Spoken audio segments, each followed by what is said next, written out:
Ayo. It's always awkward when you start a live because no one's here yet. I know. We're just talking to nobody. Well, it's a Sunday afternoon, so. Yeah. People will join. People will join. But so we're just going to, we're a little rushed today, so we're going to just go about our day, make some food, and chat. we have a lot to do today, but we wanted to make sure we came on and did our Sunday live. We haven't done it for the last 2 Sundays because we were traveling and all that, so we wanted to make sure we came on today. But we have to do a little bit of food prep, and we've got a lot going on. So we're going to do some food prep while we talk. Yeah, and please ask questions in the chat, and I'll make sure that we're tracking it. Yeah, I can track if you want to get the. We'll both do it. Okay. Yeah. And we also have some things we want to talk about too that we could just talk about, you know. I did my once a year shop. This is completely random, but check this out. Isn't that a sick belt? That's an amazing belt. It is still morning in the West Coast. Yes, it is. Good to see you too. Yeah, well, it's probably like 10:15 on the West Coast. Yeah. It's 12:15 here. Yeah, so ask your questions away, and we'll tell you what we got for you. Yeah, why don't you get the eggs, and we like to do mass boiling of eggs so that we don't have hard-boiled eggs to go to. Well, one thing we can start talking about, because we were chatting about this earlier, is men giving away their power. And again, just while we wait for some questions to come in. So I've noticed that there's kind of 2 different camps of men who give away their power. One is guys who give it away to like the kind of woke feminist narrative. And one is guys who give it away to the red pill guru, Andrew Tate type thing. Right? In the woke feminist crowd, they're like, I'm going to be as nice as I possibly can. And by being weak and passive and nice, I'm going to get what I want. And those guys typically have the problem of like not getting laid, not creating attraction in the relationship, even if they're kind of okay at creating safety. And then the guys who give their power away to red pill, they think that by minimizing women and making them so small, they no longer have to be intimidated by women and they can control them. And those guys, typically they get laid, but they don't actually know enough to create safety. So they might be able to pick up women, but they're not going to be able to create the emotional connection that both men and women need to sustain a relationship. So my recommendation is that instead of giving away your power, learn to look at that part inside of yourself that actually knows what you want, knows what you're willing to tolerate, what you're not willing to tolerate, knows how you want to serve, how you want to love, because that's the way where you can both get laid and create safety and have a long-term relationship and not give away your power to either feminists or red pill gurus. And take care of your health. That's where I wanted to go with this today. Okay. I want to talk about no transition at all. No transition. Yeah, by being nice, you get stepped on. Yeah, I think you want to be kind, not nice. That's what I was going to say. Right, and as a Canadian, I have a lot of experience with kindness versus niceness. And niceness is like you say and do all the right things, and then you're like resentful as fuck inside, and you hate everybody around you, which is kind of the Canadian way. And then kind is you might not always say the right thing. You might not always say the thing that makes everybody around you smile, but you genuinely do care, which is another thing, a great idea, which is it's better to be trusted by your family and your friends than to be liked by them. So if you ever have to choose between being liked and being trusted, people will love and follow and respect the person they trust way more than the person that they like. And sometimes if you want to be trusted, you have to do things that make people not like you. So I think that's a really cool, I'm the nice guy that get mad. Yeah, that's still me a little bit, but that was massively me for a very, very long time. Like perfectly nice. Well, that's because you're 90% of the time and then just explode. Full of resentment, really. Yeah. You're resentful over the fact that that you have made this rule for yourself where you feel like you have to be nice. So by being nice, you're agreeing to things that aren't truly right for you, that you're not really okay with. You don't actually want to do. Right. And then what does that do? That breeds like resentment, of course, because you're deep down, you never want to do the thing. And then you end up getting really, really mad. And that's not fair to you, but it's also not fair to the people around you, because I assume no one's holding a gun to your head and saying like, do this thing, right? It might feel that way sometimes, but in the long term, in the long run, it's better to get comfortable setting up your boundaries, saying no to the things that you're actually not okay with, and having the people around you just understand and realize that those are your boundaries, and here are things you will or won't do. Now, if these are things that are like actually really necessary to the family unit, but you just don't feel like doing it, then I would deeply assess why or what it is that like why you aren't capable, or why you don't. What is it about this thing that you don't want to do that's necessary for your family that you aren't doing because. Or what's the covert contract that you were making? How's that light? Is that light better? Yeah, I'm not. Yeah, like light right now. What's the covert contract? Like when I'm nice, what is the agreement that I'm secretly making with the person that I'm being nice to? Right? Robert Glover called this a covert contract. Like, I'm going to do all these things for you. My expectation is that you're going to do certain things back for me. And then if that doesn't happen, then eventually I'm going to explode because I made a contract. You might be completely unaware of it, but the contract was, I'm going to eat a bunch of shit and be nice to you. And then you have to do these things back for me. And when that doesn't happen, always the resentment builds and the anger comes out. Right, because there was actually an expectation there. What is he making? We're making boiled eggs. Oh, hard boiling eggs. we have to run out of the house in like half an hour. So we're doing some meal prep situation. But I also want to talk today. We don't show you. Oh yeah. So, but Matt, I want to share some of Matt's like health routine stuff because I think it's really interesting. Personally, what are you taking right now, Maddie? Methylene blue. Methylene blue. And I don't even actually know why I'm taking it. I don't remember. Well, it really helps with your energy and your mood and like your cellular. Yeah, and it doesn't dye your mouth blue when you take capsules. Yeah, they're like these little, like they're blue. They're blue, but they're in capsule form, so it doesn't like make everything all blue. If anyone takes methylene blue, Matt was prescribed a bunch of things from Merrick Health, which is the company that we work with, Merrick, and they MAREK, and they help us both like optimize, reach our goals and stuff. And so methylene blue is one of the things that was prescribed to you. I actually forgot to take my morning stuff today. Oh, you got his morning supplement stack over there too.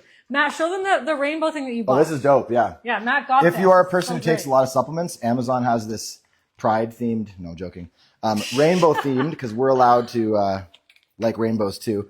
Rainbow themed pill thing. And it's actually big and you can like pop them off. I don't know what it's called, but it's like $20 on Amazon. It's like this. Pretty awesome. Sunday, like PM and AM. It helps us take all of our supplements because we take a lot of supplements. Because we got lab work done. It helps you to remember too, because helps you to remember. It's giant and it's color coded. Because like we take a lot of supplements. We got lab work done. We get regular lab work done, and we were just missing a whole bunch of like micronutrients and stuff like that. And so they prescribed us each our own very tailored plan to get our health back on track, and it's been working really well. You've been sleeping amazing. I'm sleeping better. Well, yeah, and it doesn't. I eat really, really, really carefully, and I try to do grass-fed and organic and yada yada yada. But the thing is, the soil quality is so bad, the water is so bad, the air is so bad. So much of what we eat, even if it's done organically, there's not a lot of nutrients in the soil. So we're missing a ton of the very vital building blocks that our system needs. You take your DHEA today? Yeah. Okay. I just took the whole thing. Okay. Good. So yeah, like getting those extra micronutrients in the supplements. I wish I could just eat whole foods all the time. What's your vitamin D? I didn't do vitamin D. No. Thanks. Vitamin D. I usually do a whole thing. Oh, really? I think that's too much. It's 2,000 IUs per drop. Yeah, so you can't just eat whole foods and be healthy anymore because the whole foods are grown in soil that doesn't have the minerals and micronutrients that we need. So I do think that we have to supplement. It's a lovely idea. I have a lot of people who I know who are like mega holistic, and they only eat certain whole foods. But again, the water we're drinking strips nutrients out of us. The food, the soil is not nutrient dense. So I think you have to supplement. Still waiting on somebody to ask a relationship question here. Here we go. Well, that's not relationship. Any supplements which help with very tight muscles and joints for mobility? Yeah, let me say, first of all, as somebody with an insane history of inflammation, by far most important thing is diet. Like I had to go down to meat, salt, and water for a long time before I figured out that was where my inflammation was coming from. So I would say if you have really tight muscles and joints, and it's like constant. Sorry. And it's, no matter what you're doing, you always have those kind of tight joints, tight muscles. it's almost certainly that you're eating something that's causing inflammation. And you can supplement the hell out of yourself, but until you remove what you're eating that's causing inflammation, like I did yoga, stretching, qigong, whatever for like 10 years. Every morning I woke up just as tight and in just as much pain as I always was. And it wasn't until I changed my diet that I actually started getting more flexible from yoga. I actually started feeling more relaxed from qigong. So, well, to answer your question, that aside, hold on. There are things I'm not there yet. I would say first test removing dairy, removing grains, especially like wheat, and seed oils. Those are like the 3 main culprits of inflammation. And if removing all of those things makes a big difference, great. If it makes an improvement, great. And then look at supplements. And Whitney's more of a supplement guru than I am. I'm just like, I want to eat the things I want to eat. And not all the time, but like some of the time. Matt is more, not holistic, but like you're more, you're disciplined, definitely when it comes to food, that's for sure. But also just, he's more like, let's like, he's very natural health, all the things kind of person or whatever. And thanks for Tesh. That's great. What? You said a nice compliment for us. I'll look at it after. Thank you. I didn't see it, but the things you can take that will really, really help, in addition to the dietary changes, or even if you don't want to make the dietary changes, there's still things you can do to help yourself. And that's, NAD. So NAD is an injectable. You can get it intravenously, but that really, really hurts. It's really expensive too. You can get prescribed little NAD vials, and then you just do like a little insulin syringe and just like a few times a week. That helps bring down inflammation in a massive way. It's actually majorly helped improve Matt's quality of life, even though he does all the things. Of every supplement I've ever taken, and I've taken 1,000 of them, NAD Plus has been the one that's made the biggest difference for energy and inflammation. And fish oils. Far. And fish oils. Take lots of a good health, a good quality fish oil, and NAD. Those are the 2 things I would say that are the most important for.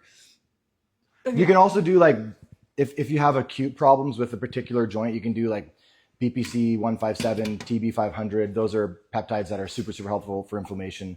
But yeah, start acute, with, though. Yeah, like you said, like an acute injury. Like if you got like a particular knee thing, like you can inject, BPC 157. You can also take them orally in pill form. That's better for your stomach though. The oral forms of BPC 157. Yeah, because BPC 157 can also really help heal your gut lining. And if you have a lot of chronic joint inflammation or muscle inflammation, you've probably got some problems with your gut. So, this is all dirty still. Okay, so here's a question. What can you do to help somebody from not being long-winded in their answers? I don't know if you're talking about me right now or your wife. We've kind of been ranting, waiting for somebody to ask a question like that. So he's been talking and talking. It's probably me. I'm quite long-winded in my answers. I like to do this when I talk about something. I go, well, you can't see me because Matt's literally got the entire album. I think he's probably talking about me and not his wife. So okay. Nothing you can do right now to help me. But if you are talking about your wife, let's just assume that's how women talk. Yeah. If you do want your wife to give less long-winded answers, I found there's a few things you can do. Let's start with the funniest one. This one I got from when I was talking to Robert Glover, who wrote No More Mr. Nice Guy. Hey, baby, I really want to hear what you're talking about, but I've had a long day and my capacity to listen is not great right now. But I'm going to set a timer for 10 minutes and I'm just going to you can say whatever you want and I'm going to listen completely for 10 minutes. But then after 10 minutes, we're going to move on from this topic. So he just responded, was it me or was it, yeah. And now I know. So I'm the first man they noticed responded like a woman. There you go. Great. Thank you for sharing that.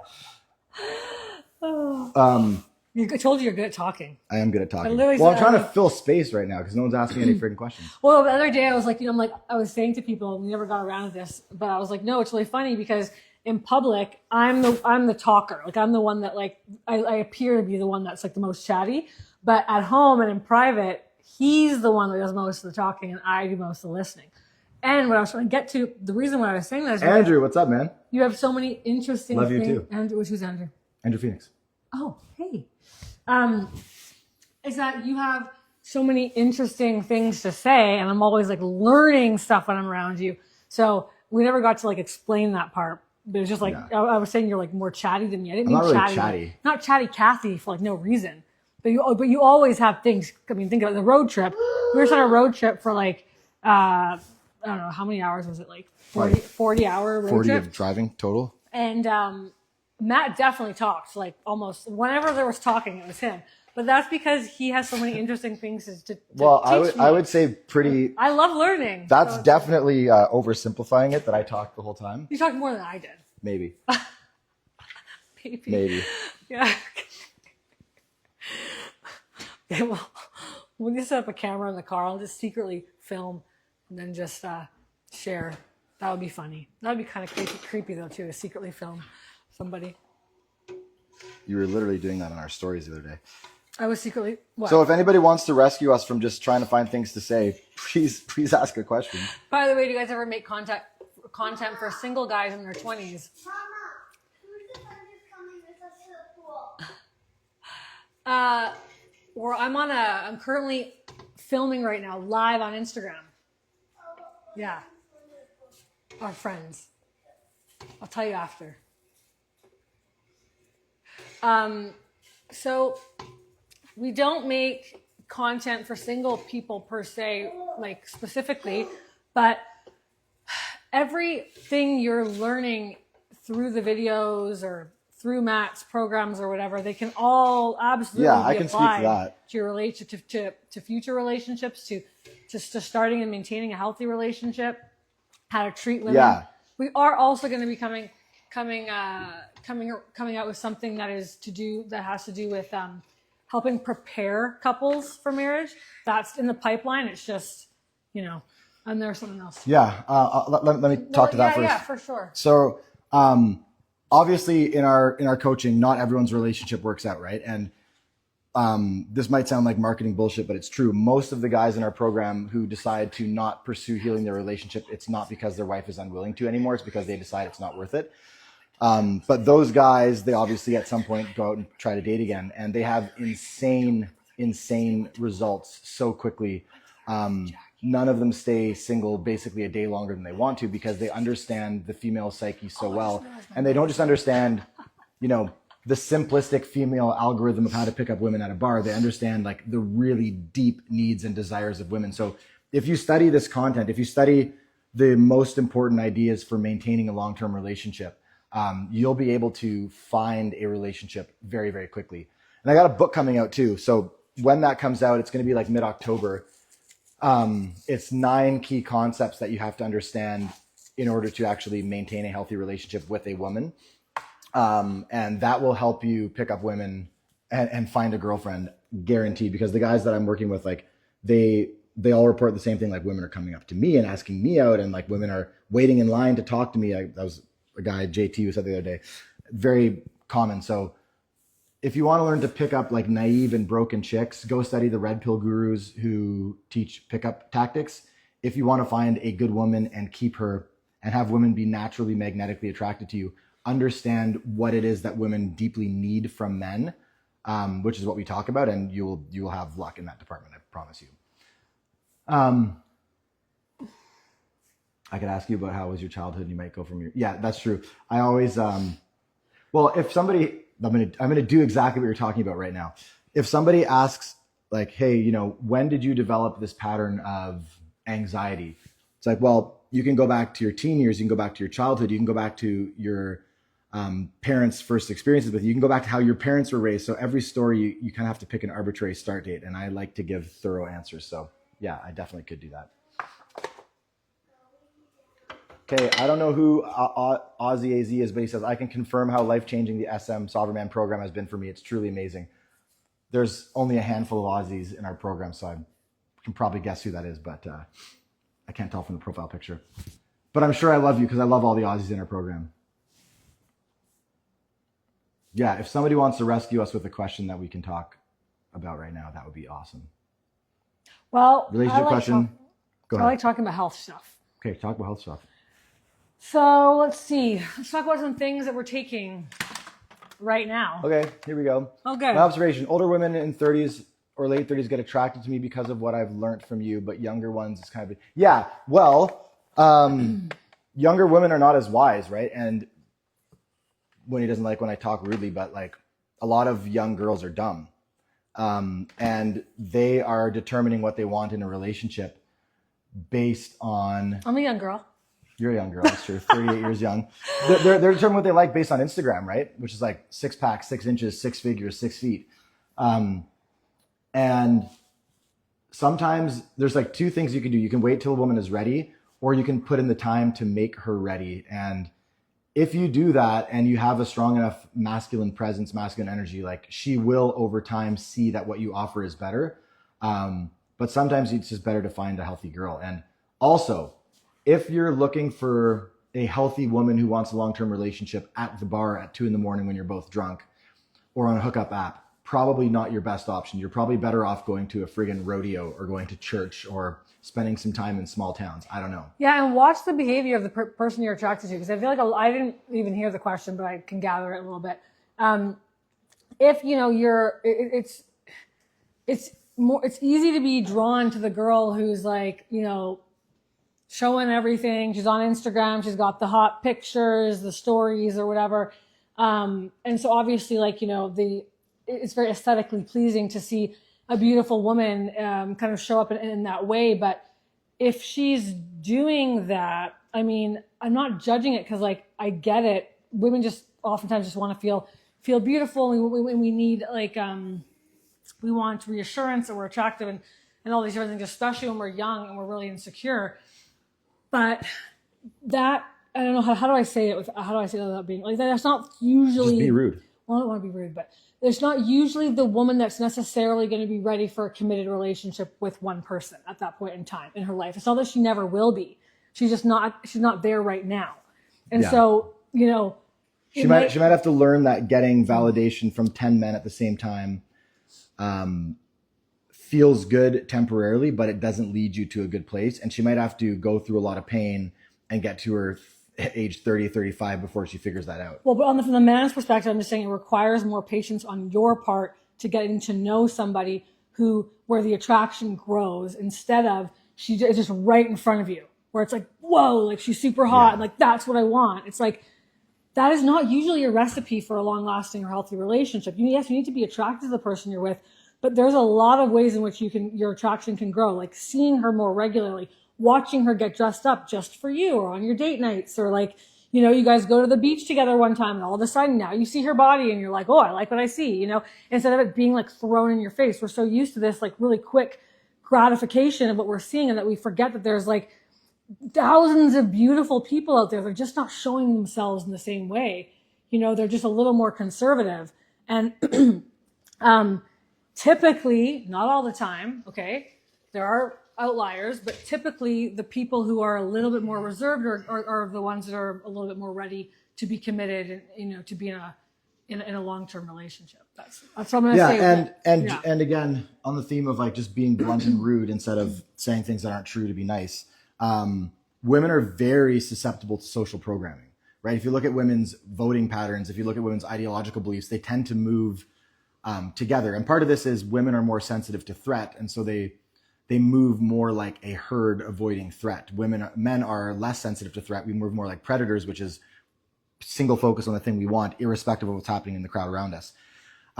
So if women are all being told that they should be into these superficial things and look for a yacht and a designer bag, if they can get that and they have to trade away their dignity, their body, their morals, they won't know they're trading away those things until they've felt the ramifications of that for long enough that they go, okay, this is so painful, maybe I shouldn't do what the majority of women are telling me I should do on Instagram.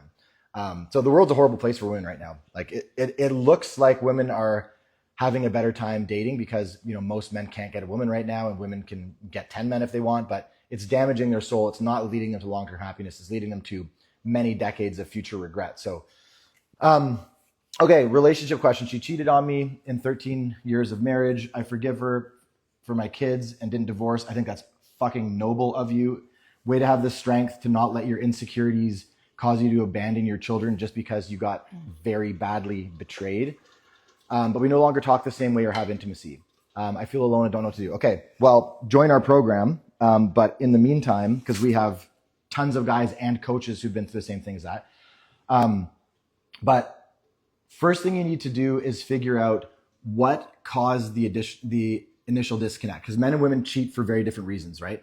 Men will cheat because we have a lapse in judgment. We're very horny and we're drunk. We can cheat when there's nothing wrong in the relationship. Women typically only cheat when they're not getting something that they need in the relationship. So you have to figure out, where were you not showing up in a way that was making her feel safe and connected? And it's almost impossible to tell unless you actually have somebody guiding you through the process, or you have somebody who's been through it. So again, I would strongly recommend joining one of our programs. Shoot me a DM and we can talk about it. But she went somewhere else because she wasn't getting something from you. That's what women do. So I don't know what she wasn't getting from you, but she might not have been safe with you. She might have felt like she had to be in control all the time and she had to track everything and be the authority in the home because you weren't. What's another common one?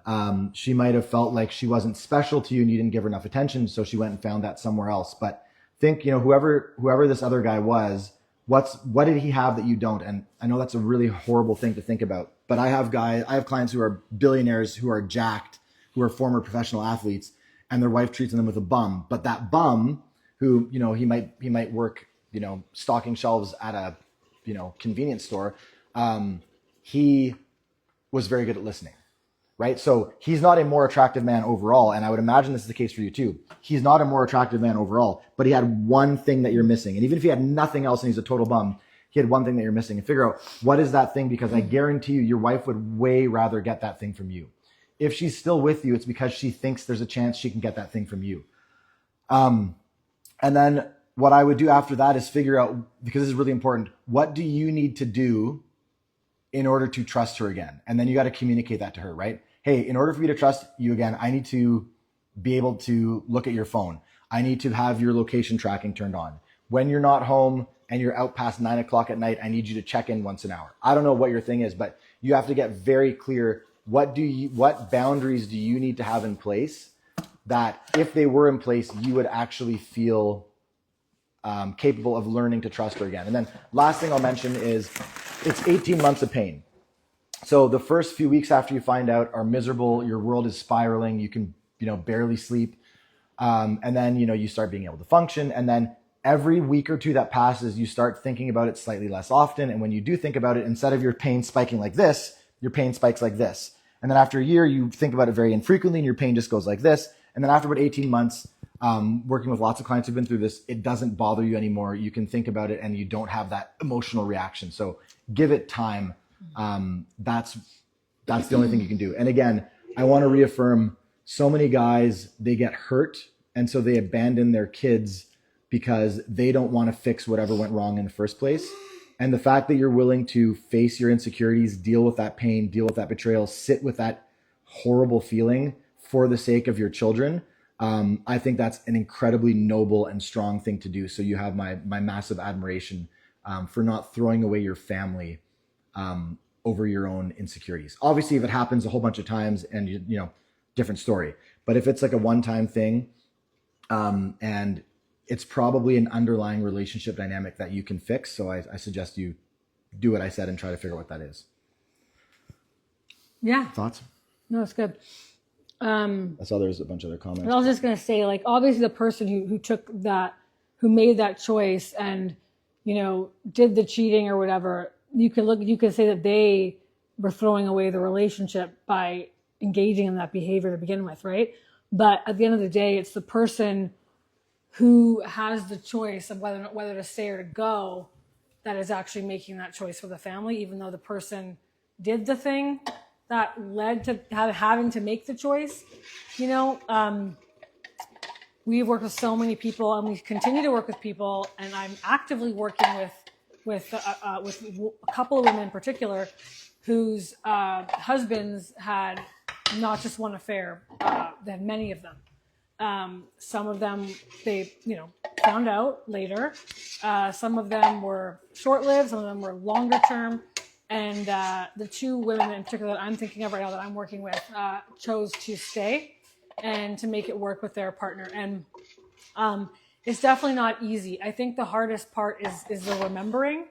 Is like, you can choose to stay with your partner. You love them. You realize there are greater things than these errors that their partners made, and that for the sake of the family and because they also still love their partner, they want to stay together. But the remembering part I think is the hardest so time can help heal that, because over time you create new memories that aren't tied to those past mistakes, basically. Slick said, you know what relationships I'm looking or lasting the longest than a monogamous one? Oh, I think maybe you meant are using Siri. Are the friends I have that are cucks? Yeah, that won't last. If you know somebody who's a cuck, that's not coming from a place of like wholeness or health or strength. That's coming from a place of like massive self-worth issues, and they've associated insecurity with sexual excitement or with connection, probably because at some point in their life they had a romantic relationship or relationship with their parents or somebody that abused them, and they associate shame with love, connection, and sexual desire. So that's not a strong foundation for a relationship, and the jealousy will eventually kill the relationship if she doesn't decide to fall in love or accidentally fall in love with one of these guys beforehand, which is very likely to happen because women do not respect men that are willing to share them. And one of the most common things right now in relationships is women saying, hey, look, I'm not happy. We need to open up the relationship. We need to have other sexual partners. Super common thing. Insanely common with like normal, healthy, church-going couples. Like it's not just something that like young people do on Instagram. And it's always a bad idea. I know one person who's had an open relationship for multiple decades. This person is an insanely advanced, spiritually in tune person. And even in his case, I think it's probably not, the juice is not worth the squeeze. But for the average person, if you open up your relationship, if you're a cuck, whatever it is, it's always a bad idea. It's always driven by either pain or by this sort of immature arrogance that although I can't be happy in one relationship, I can probably make 2 or 3 or 4 people happy at the same time. Yeah, good luck. Crazy.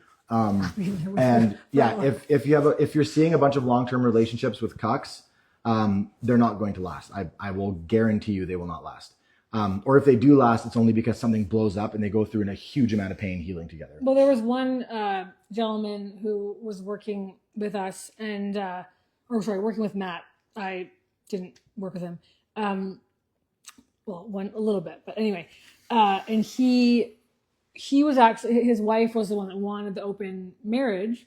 Yeah, and again, which has been like 50 clients I've had at least. Yeah, like so many. Or 100. So I'm just probably talking about one in particular because this is one particular experience that he shared with me.